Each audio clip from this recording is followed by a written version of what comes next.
Okay, I'm gonna take a quick ride down to the little town of Senoia. I call it little because downtown is actually sort of small, but they've incorporated recently, and geographically the city limits are pretty spread out. All right, so this is downtown Senoia. This is where they filmed. Woodbury was actually the fictional city in, I think, the second, third season of Walking Dead, and this was what was portrayed as Woodbury, but this is actually downtown Senoia. And there is still a Walking Dead store that is right around the corner here on the right. They've got souvenirs for sale. They've got some movie memorabilia. It's a pretty cool little store to go into. And like I said, they use a lot of props from Walking Dead are actually down in there. So if you're in downtown Senoia, pretty cool place to go visit. Now on the right where the green, or actually where the black tarps are right there, is Nick and Norman's. It is a restaurant that is owned by Greg Nicotero of Walking Dead fame. He is a producer, creator, I guess. And Norman Reedus, who played Daryl, is the actor. So they both own it. We've ate there a couple of times, and the restaurant's actually pretty good. To my left is the fictional city of Alexandria. That is where the greater majority of The Walking Dead was filmed. In fact, there goes some old wall sections still over there. I don't know if they're for sale or what they're doing there. But these are converted to houses and townhomes that you can buy. Going for a pretty good penny. $700,000 is the starting price. So this is where a lot of the scenes were filmed on The Walking Dead, the townhouse area here. Now back over here where this big pile of dirt is, if you remember the TV show, is where actually the windmill was, and one of the walls was over there as well. They actually had all of this stuff walled off at one point for the movie. Okay, then over here to the right, and I don't remember what season, but there was a season and scene where all of that water was on fire, and that is it, that little pond that's there. So like I said, it's all private residences now. You can buy them. I don't know what the houses are going for. I would imagine over $1 million. And I would say the townhouses are probably the ones starting at $700,000. So if you've got $750,000 laying around and want to move to where The Walking Dead was, you too can own a piece of television history. Walking Dead filmed all around this area. You go a little bit south into Harrelson. There's a couple of areas there where scenes were filmed.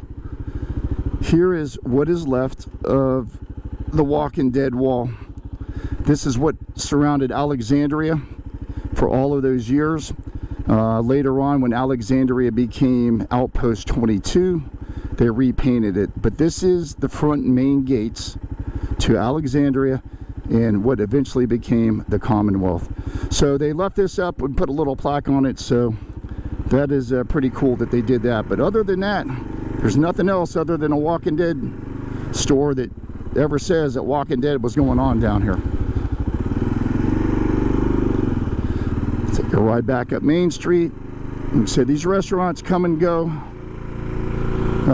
Nick and Norm's has been open for quite a while now. Like I said, we've ate there. It's pretty good.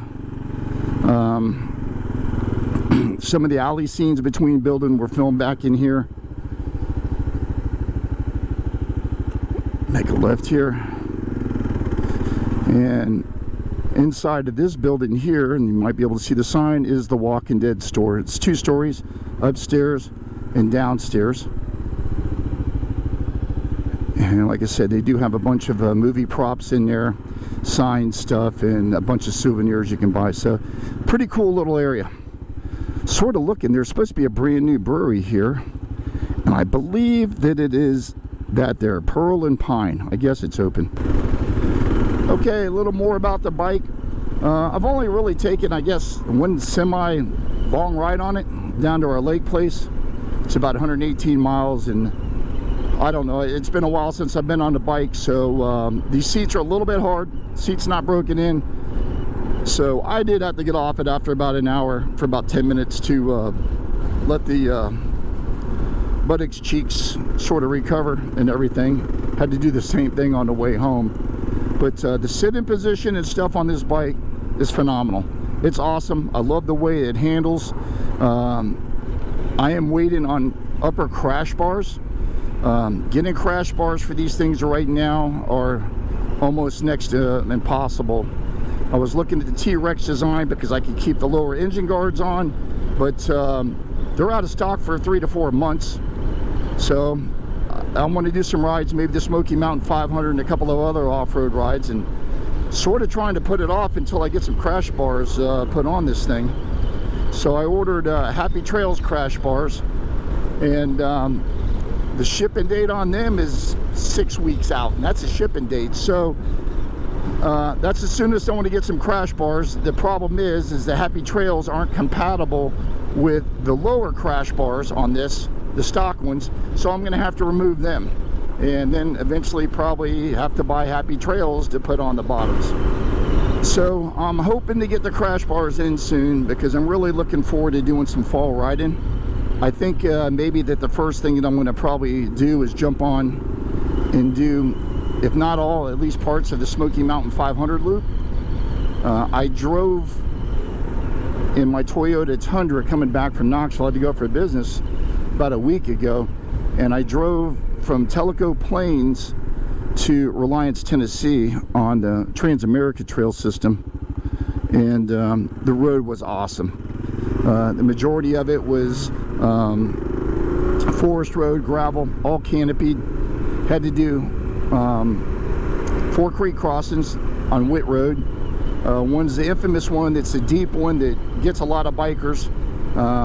Went through it, and the water level was relatively low on that, but the ride through there and coming out to Reliance is absolutely beautiful. So I think here in the near future, I'm probably going to ride up to Suches, Georgia, and jump on the Smoky Mountain 500 and probably run it clockwise from that point. And I don't know if I want to do tent camping yet, or see if I can get cabins, because I sort of figure I am 62 years old, and after a full day on the bike, sleeping on the ground may not be the best thing. So still doing a little research into that ride there, and as it gets closer, I'll probably look and see if I can jump in with someone and ride it with them. Like I said, my first time on those trails, even though what I drove wasn't tough, anything can happen. So I'm just not a big solo rider on trails. I don't solo ride in my side-by-side or ATVs, so I darn sure am not really planning on solo riding on this thing here. At least not for a while, until I know my capabilities on these dirt roads and rocky roads and stuff. Short 30-minute ride, just to get out and ride and get a little more miles on this thing, get a little more used to it. Street-wise, I'm feeling really comfortable on it. Like I said, I've been riding bikes forever, so street-wise, jumped right back on it, I'm good. I've just got to get out and start hitting some dirt and getting my dirt legs underneath me. So far, I've only rode about 10 miles of dirt and rock road, so I definitely need to get on more, and I might even take it down the lake this weekend, get out there and practice on some of the back roads and stuff, and to start getting ready for the off-road adventuring. Anyway, until next time, everybody keep rolling and riding.